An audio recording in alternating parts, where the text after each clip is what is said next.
Welcome to the Hyper Talk episode 2, guys. We have the community manager and I think one of the devs talking about Etheria restart and basically what changes they are going to introduce during the official release, which, by the way, is 7 days away. Let's dive straight into it. Tons of awesome things, and this might be a very bold statement from me, guys, but I think they do have the potential to revolutionize the gacha genre, okay? And that's mainly because they are doing some very, very good things that if this game will be very successful, a lot of other games might try to copy their model, okay? And we're talking about summoning banners, the mercy going from banner to banner, which is something that I haven't seen in any other game. Tons of awesome changes. We're gonna have new animuses. We're gonna have tons of things. But let's dive straight into it. Enthusiasm with our last beta. We had over 200,000 players across the globe and so much engagement across all of our different social media platforms, Discord communities, Reddit communities, and more. During this test, we've had tons of brilliant ideas, suggestions.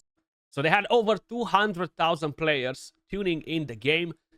You can basically see right here most of the regions, right? So we have lots of people from USA, we have lots of people from Brazil, a lot of them from France, actually, Thailand, the Philippines, Indonesia, Canada, Germany. I am in the UK. I'm not even seeing it right here at all, right? Yeah, I guess they're not the biggest fans of the game, of the genre, to be honest with you guys. But let's see what else they have to say. We've been actively monitoring and optimizing. We're super excited to have you here, and we're ready for launch. Just want to say thank you guys so much again. We've gathered so much useful gameplay data, and the devs are looking into all of this feedback that you've given us to balance. I gotta stop it for a second and say it. It looks so weird how they're sitting at that table, you know. Why haven't they picked like a different desk or something? They're talking a bit very calm, you know, like they're super chilled, you know. Where is that freaking hype, man? Bring that hype on. Balance and fine-tune the game before launch. We'll be sharing a patch note soon on the Discord, so stay tuned for that. So we're gonna have a patch note, guys. They haven't mentioned much about it in here, just that it's going to drop anytime soon, right? Most likely we're gonna see some hero rebalance in there or something like that. I am expecting to see some of it, to be honest. And who knows what other things we might have in there. But we're going to have a new shop from where we can purchase dupes and stuff, which is actually really good too. Now getting into today's Hyper Talk, we've got some changes and optimizations to talk about from our beta feedback. We've got some new animus joining us, and also some details about our launch celebration carnival, which will include incredible giveaways and benefits. Now on to the questions. First up, we'd like to address...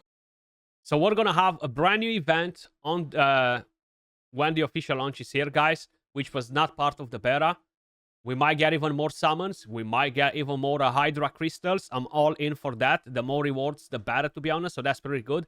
And they are really listening to feedback, man, which is actually really refreshing to see.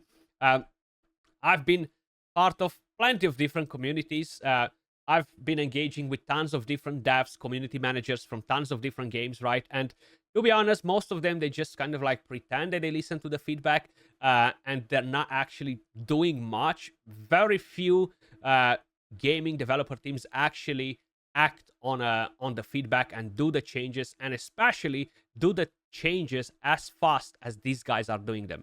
The recent discussion about anime use in RTA. This is a big one, and we sincerely apologize for not promptly identifying this and clarifying the misconception sooner. So this is the problem with the dupes being counting for the real-time arena. I know some people that are free to play are really stressed about this.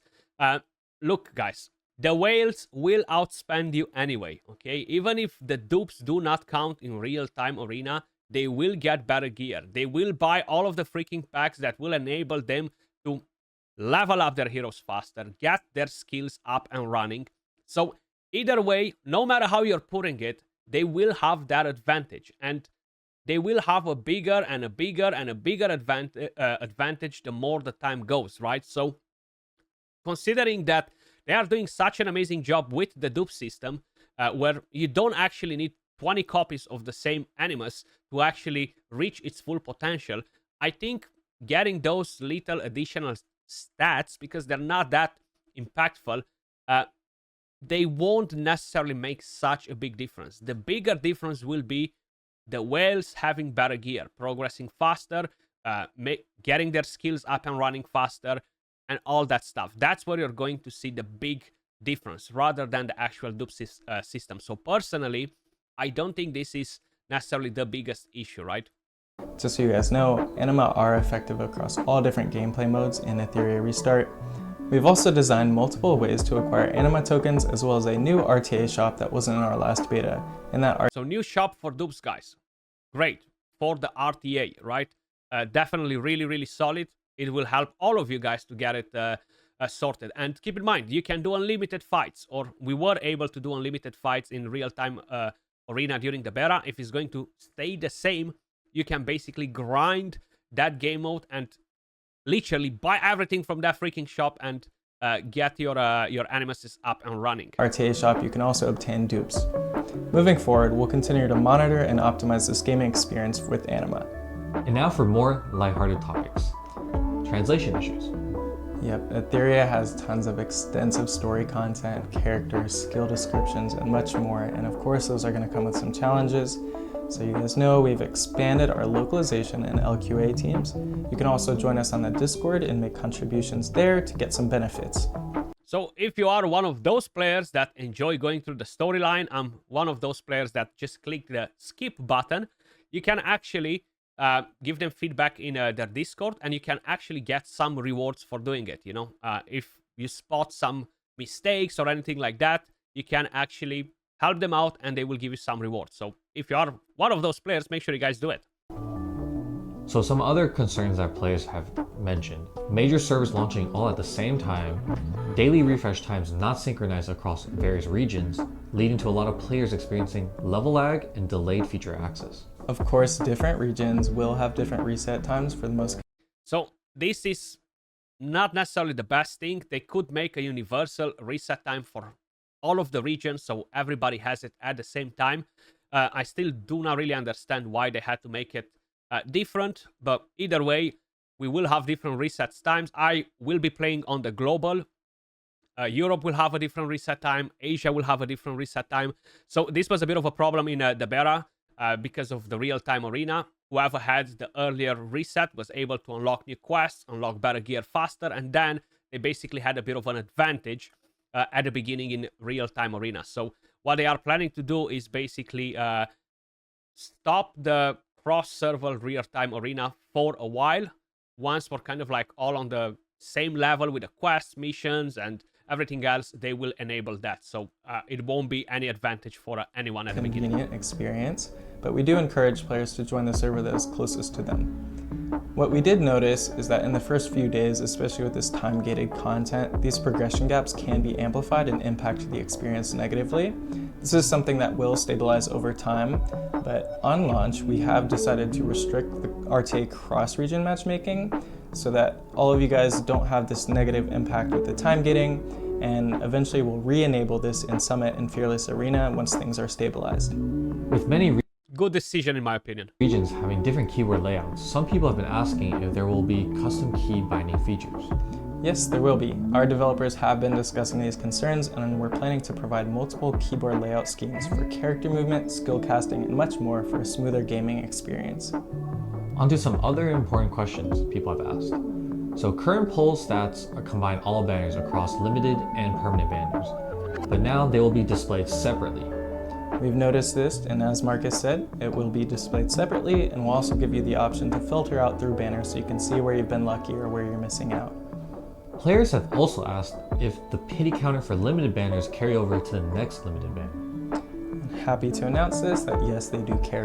So this is what I've meant. It might be a bold statement, guys, but Etheria Restart comes out, no 50-50 on the banner. The Piri carries on from banner to banner, which is so good, okay? I haven't seen this in any other game. Now, if this game can be successful with these conditions that they have in the game, right, and it will become a very popular game, I see absolutely no reason why the other greedy freaking companies out there that do gacha games won't copy their model. Because wait, those guys were so successful, the community loved that. I think we're gonna have to do the same from here on. We cannot rip people off anymore with 50-50 chance and with different mercies for every single banner. So I think this is actually really, really cool. Carry over, pity counters for the same type of banner will be inherited by the next. This also includes constant disorder banners, also known as LD banners, and they have their own independent pity, but they still carry over. Pity counts have also been reduced from 100 to 80 based on feedback that we had during the beta. Yep. Now on to a question about UI. Players are concerned that Animus roles are not very clear. Roles like tank, DPS, and support are not clearly indicated. Yeah, so in Etheria, character roles can be quite complex. Same characters can have multiple strategies and builds. We have an example like Tiamat, who you can build as a tank or a DPS. What we do encourage is for players to check out our community guides. We have some sponsored ones like Hell Hades and Pridewind, but also on the Discord there's many player-made guides that can help you out and figure out how to strategize your builds. Our next topic is about stage combat. We currently do not have any data tracking for damage or healing stats at the end of matches. I was gonna say, this is something that I would love to see as well, how much damage they've dealt, right? And hopefully they will implement this as well. We are happy to share that we discussed ways to implement this in the future. Yep, we've received this feedback quite a bit and we've been discussing ways to implement it. We hope to display more valuable combat information in the future for a better competitive experience, so look forward to that. Awesome. I am curious, do characters in Etheria Restart have fixed resistances in battle? Yes, they do. In Etheria's combat system, the hit rate can be increased a maximum of 2 times the skill probability. So this is crazy. This is the very first game I've actually seen a thing where I've seen a thing like this. Usually when you go in a game, right? So let me just quickly show you. When you go in a game, you're gonna have the character saying, I have a 50% chance to land defense down. While here, you can actually increase that chance on the skill. So let me just quickly find the debuffer. So we have Messiah right here. He has a 25% chance to apply vulnerable for 2 turns, okay? That means that even if I have 1 million accuracy, it should be a 25% chance only, okay? The accuracy should only increase my chance to land the debuff versus the resistance of the enemy.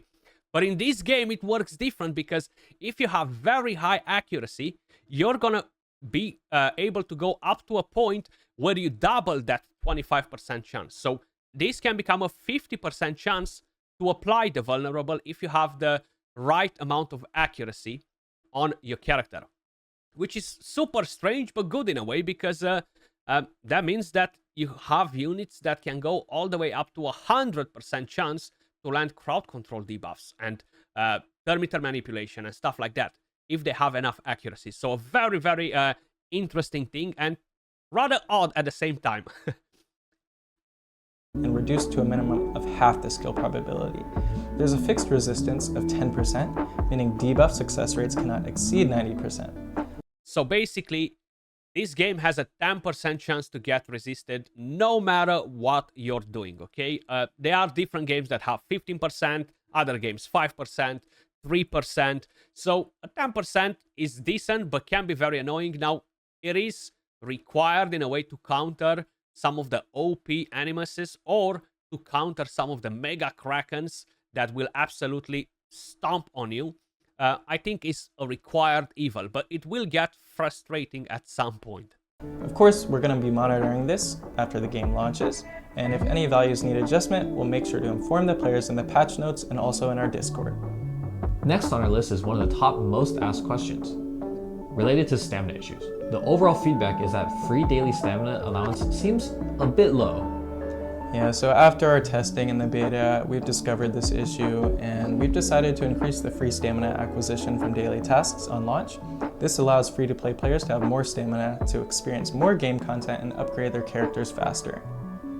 So that's awesome as well.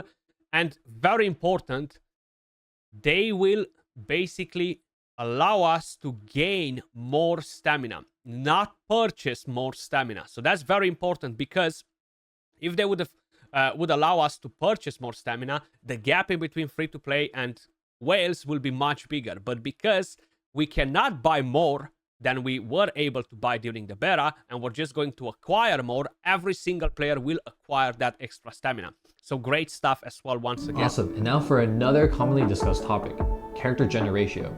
We have over 7,000 messages on feedback threads about it.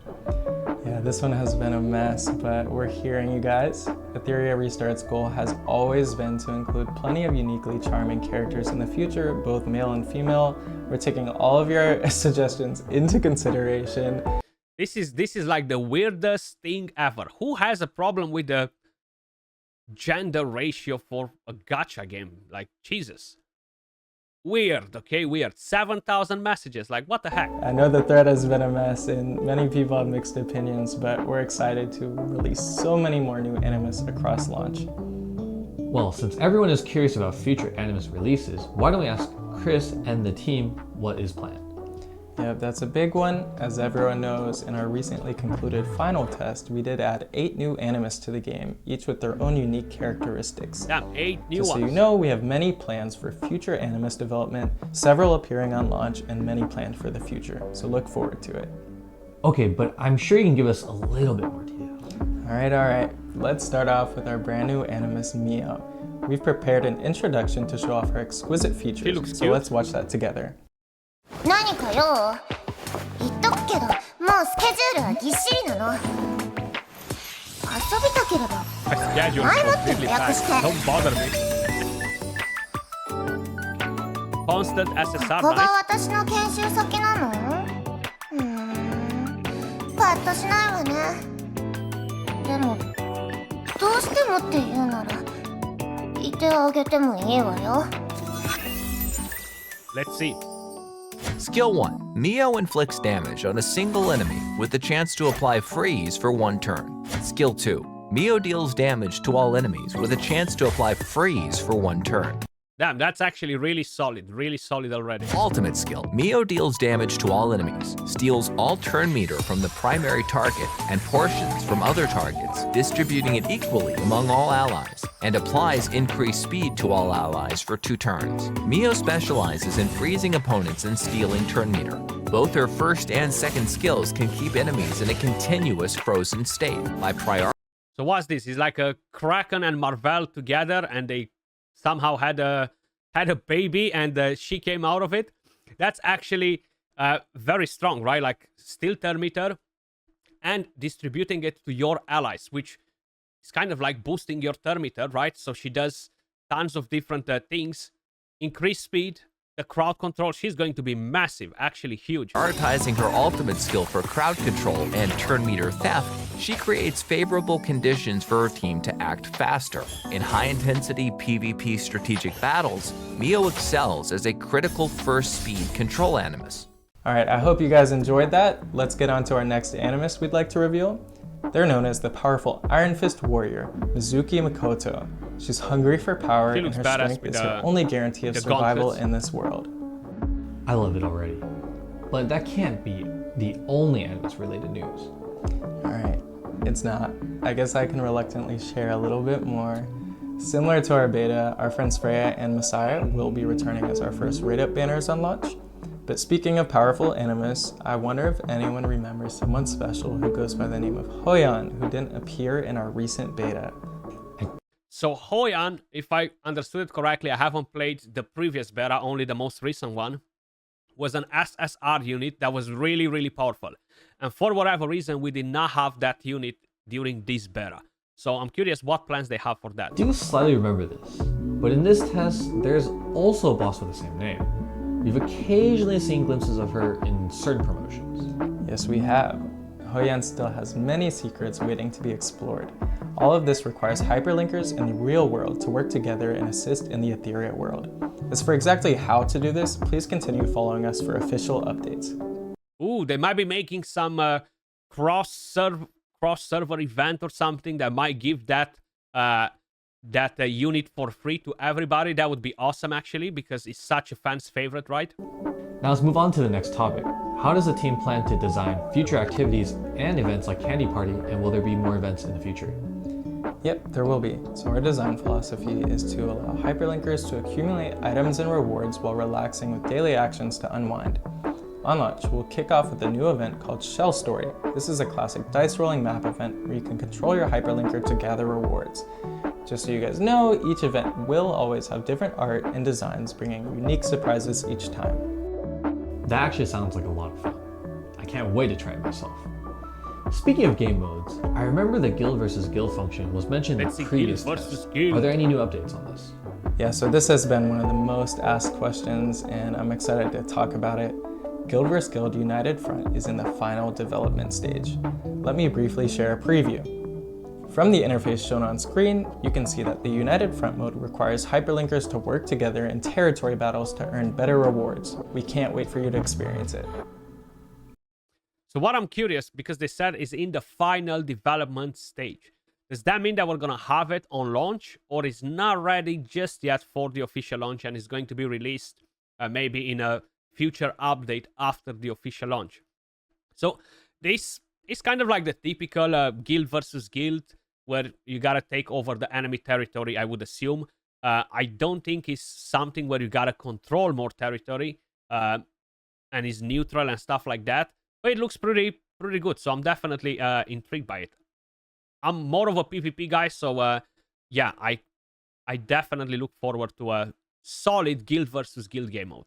Wow, even for that snippet we just saw, it really looks like a fun challenge. Now, I know all of you hardcore RTA players have been waiting for this. Since the final test, RTA rankings have been finalized. So that's pretty much about it. Now they're just talking about the tournament that they're doing and stuff. Awesome changes coming to the game, guys. And as I've mentioned, really good to see that they are listening to feedback and they're acting on it so quick. And yeah, new animuses, tons of changes, new shop to buy dupes. The Piri moves on to the next banner and stuff, which is amazing events. So that will be kind of like one of the main concerns for all of us, because once we're done with all of the commissions, hyperlink charter, achievements, challenges, etc., we need something to get rewards, right? So it's good that they have planned tons of events that are actually pretty rewarding. Either way, that was pretty much everything for this video. Looking forward, super pumped for the release, guys. 7 more days. If you enjoyed the content, smash a like, subscribe to the channel. It really helps a lot. And stay tuned for all of the future guys that are about to come on the channel. Much love, and I'll catch you all in the next one. Peace.